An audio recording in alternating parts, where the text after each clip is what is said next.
नमस्कार दोस्तों, किन्नौर आज और कल के चैनल पे आप लोग का हार्दिक स्वागत करता हूं। आज मैं जिन शख्स को मैं यहाँ पे किन्नौर आज और कल के पेज पे लेके आ रहा हूं, कोई अछूते नहीं है किन्नौर से। ये पूरब में वर्णी निगम बोर्ड के उपाध्यक्ष रहे और प्रत्याशी भारतीय जनता पार्टी के रहे। सर, किन्नौर आज और कल के चैनल पर आपका मैं हार्दिक स्वागत करता हूँ। सर, आपका भी बहुत बहुत धन्यवाद और आपके सभी चैनल को देखने वाले व्यूवर्स को भी मेरा सादर नमस्कार है। सर, ये जो अभी चुनाव हुआ राज्यसभा सांसद के लिए, तो यहाँ से आपके कैंडिडेट, भारतीय जनता पार्टी के कैंडिडेट जीत के राज्यसभा गए और एक हैरान करने वाला वाक़या था कि कांग्रेस की यहाँ पे सरकार है और यहाँ पे 25 सीट भाजपा के अंदर 25 विधायक भाजपा के है और 40 आज़ाद मिला के कांग्रेस के है। क्या कारण ऐसा रहा कि ये फेरबदल हुआ? सर, पिछले एक वर्ष से ऊपर कांग्रेस की सरकार हिमाचल प्रदेश में रही है।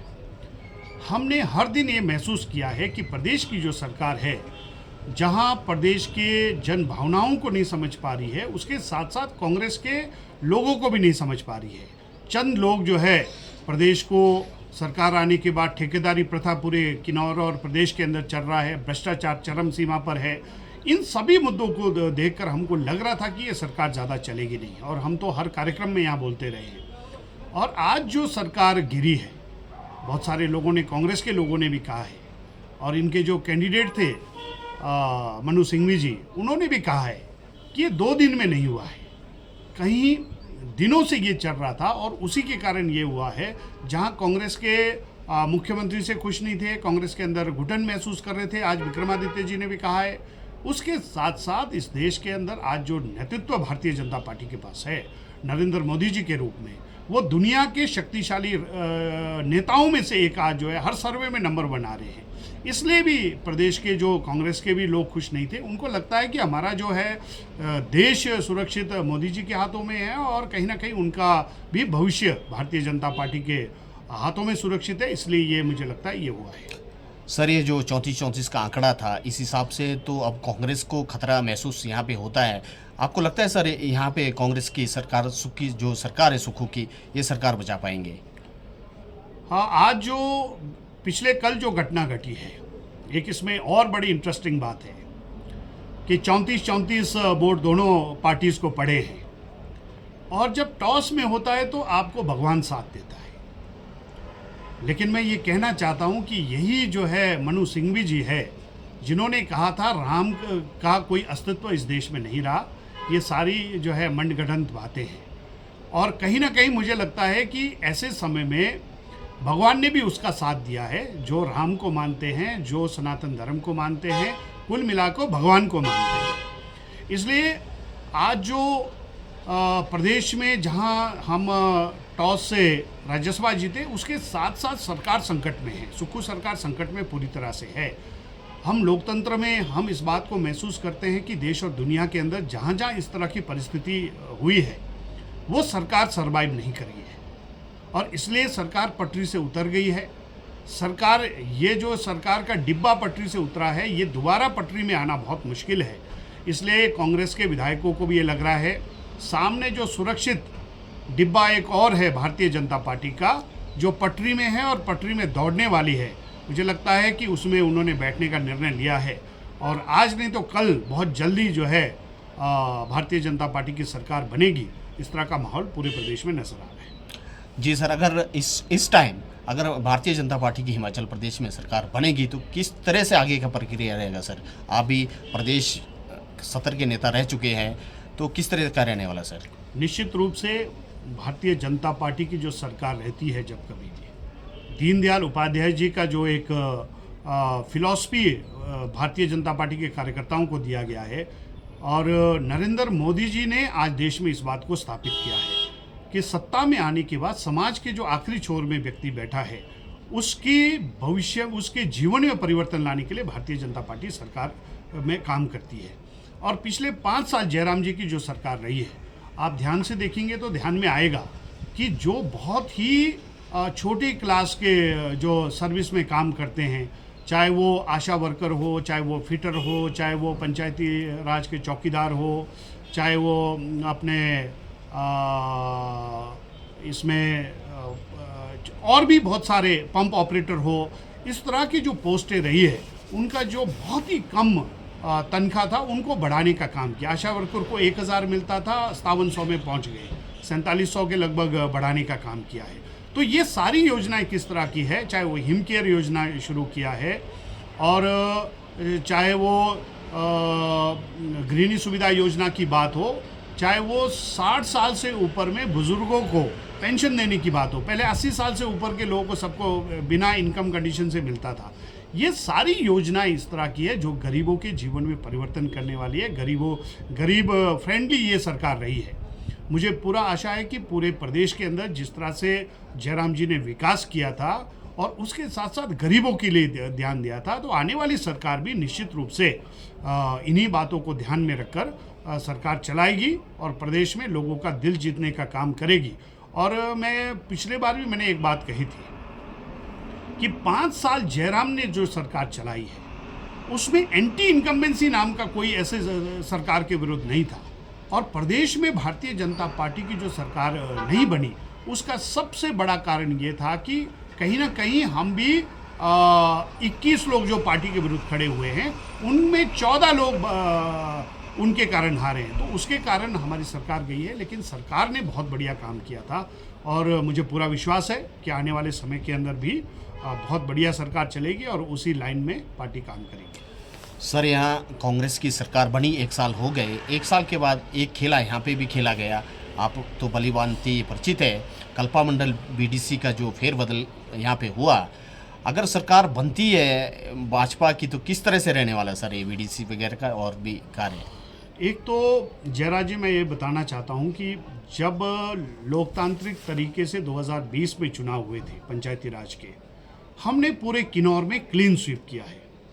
चाहे वो पंचायत के प्रधान हो, उप प्रधान हो, 73 में 48 पंचायत के प्रधान हमारे थे, 49 उप प्रधान थे और बीडीसी के 3 चेयरमैन हमने बनाए, वाइस चेयरमैन हमारे बने, यानी मैंडेट हमारा था। कोई हमने उस समय इधर उधर सरकार का प्रेशर करके नहीं किया। और जिला परिषद चेयरमैन हमारे बने। लेकिन सरकार बनने के बाद जिस तरह से कल्पा ब्लॉक की आपने बात किया है, जो बीडीसी गई है उनके पतिदेव सर्विस करते हैं, उनको डरा धमका कर सरकार का दुरुपयोग करके उसको किया गया है।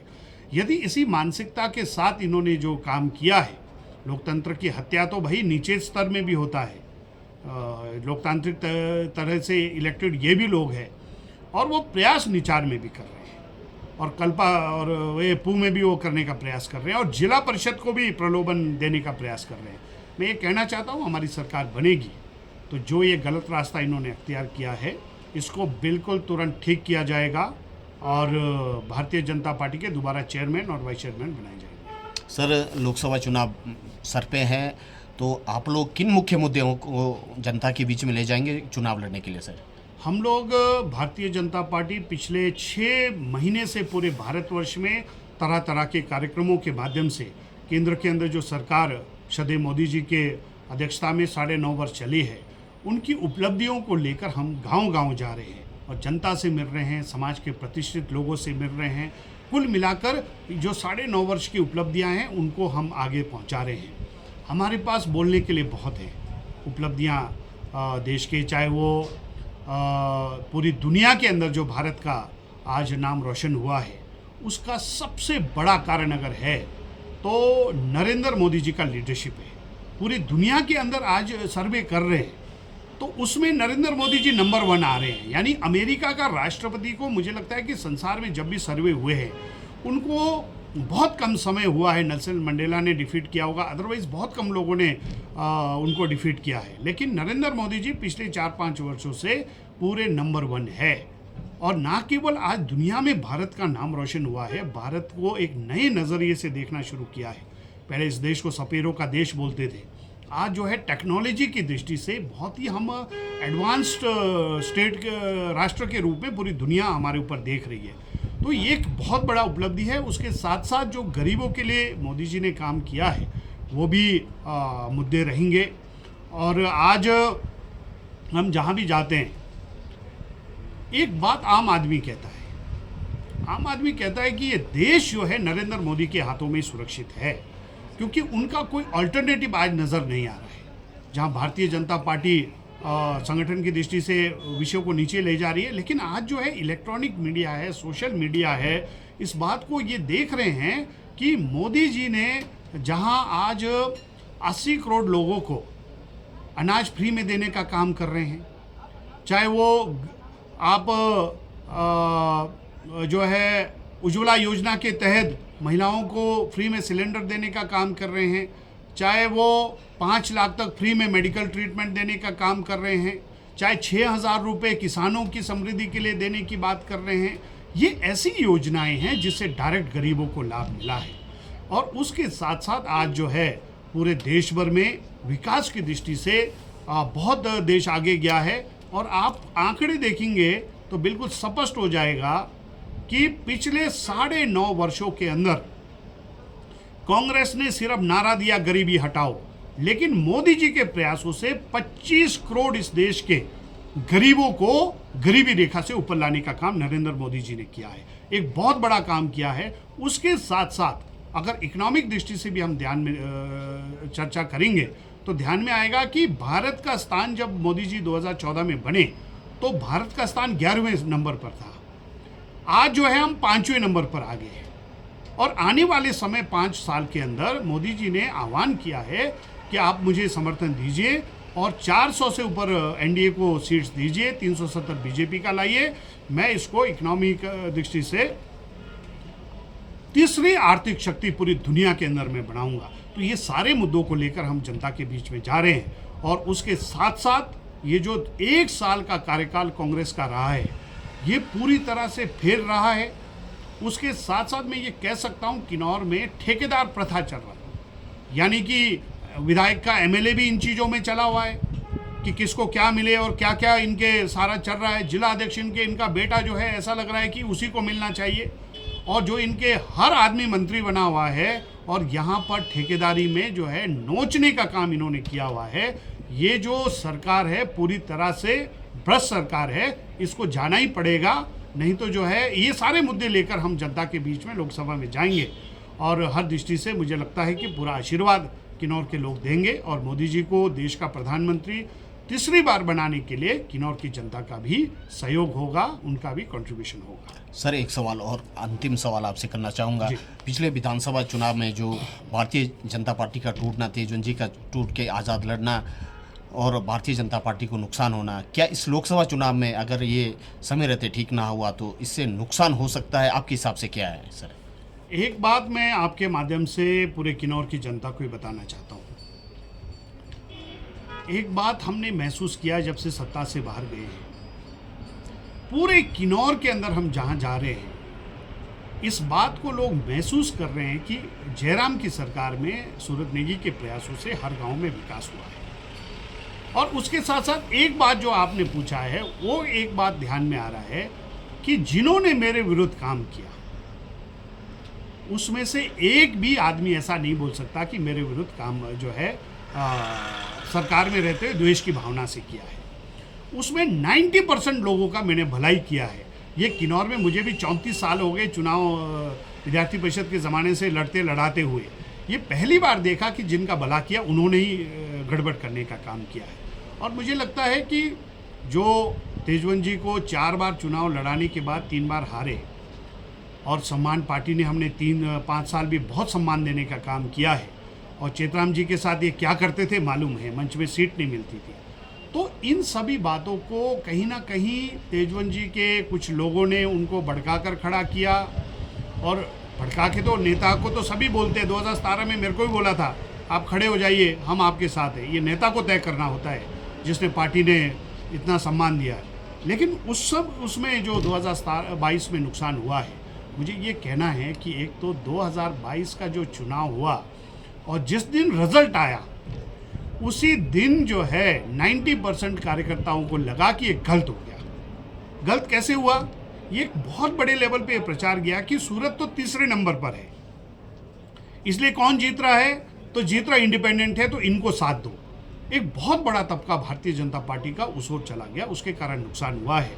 और आज जो है हम गांव-गांव गए हैं, घर घर में गए हैं। हमने ये भी कहा है कि अगर हमसे सरकार में रहते हुए कोई गलती हुई है, कमी पेशी हुई है, तो हमने उनको हाथ जोड़कर उनसे जो है भी किया है, याचना भी किया है। और इसके साथ साथ आने वाले समय के अंदर पार्टी के अंदर सबका सम्मान होगा, ये हमने बात कही है। और लेकिन पार्टी ने जिन लोगों को हटाया है, निकाला है और ख़ासकर चुनाव लड़े हैं, ये सैद्धांतिक पार्टी ने निर्णय लिया कि भाई अगर ऐसा ही होता रहे तो 27 में कुछ और हो जाएगा। इसलिए आज पार्टी पूरी तरह से, मैं ये कह सकता हूँ कि 2022 के अंदर जिन कार्यकर्ताओं से किसी भी तरह से जो है इमोशनली इधर उधर हुए हैं, आज कार्यकर्ताओं से मिले हैं और सभी कार्यकर्ताओं को ये लगता है कि नहीं, अपना घर अपना होता है और नरेंद्र मोदी जी को पूरा सहयोग करेंगे। कुछ लोग नहीं करने वाले, मैं उनके बारे में नहीं कह सकता, लेकिन मैंने जिस तरह से कहा कि 90% कार्यकर्ता जो है तुरंत जो है भारतीय जनता पार्टी के उसमें आगे हैं और आने वाले समय के अंदर पूरा समर्थन मिलेगा। मैंने इस बात को मुझे बताया है और मुझे पूरा आशा भी है। और आपके माध्यम से भी मैं कहना चाहता हूँ, मेरा भी किसी कार्यकर्ता के प्रति कोई द्वेष नहीं है। सब कार्यकर्ता है, सबकी पार्टी होती है और नेता कोई भी परमानेंट नहीं होता है। परमानेंट अगर कोई होता है तो पार्टी होती है, इसलिए सबको मिलना चाहिए, कोई पार्टी के साथ चलना चाहिए। कोई प्रधान बनेगा, कोई वार्ड मेंबर बनेगा, कोई विधायक बनेगा, कोई चेयरमैन जिला परिषद बनेगा, कोई बीडीसी चेयरमैन बनेगा, कोई एमपी बनेगा, लेकिन कुल मिला के जहाँ चुनाव की दृष्टि से ये मिलेगा, लेकिन उसके साथ साथ पार्टी में अध्यक्ष बनेंगे, मोर्चों के अध्यक्ष बनेंगे, मोर्चों के पदाधिकारी बनेंगे।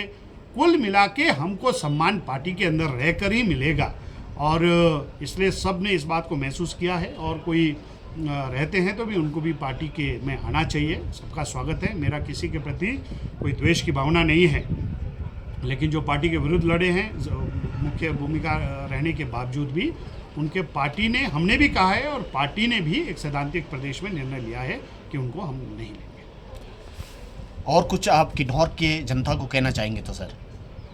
मेरा किन्नौर के समस्त जनता को यही कहना है कि आपने बहुत आशीर्वाद, बहुत प्यार पिछले 17-18 सालों के कार्यकाल में दिया है और मैं 34 वर्षों से पार्टी और संगठन का काम कर रहा हूं और मैंने ये तय किया था 98 के अंदर कि मैं अपना जीवन अब जो है समाज के लिए दूंगा, मुझे वही करना है और कोई काम हमने सीखा नहीं है और करना भी नहीं है।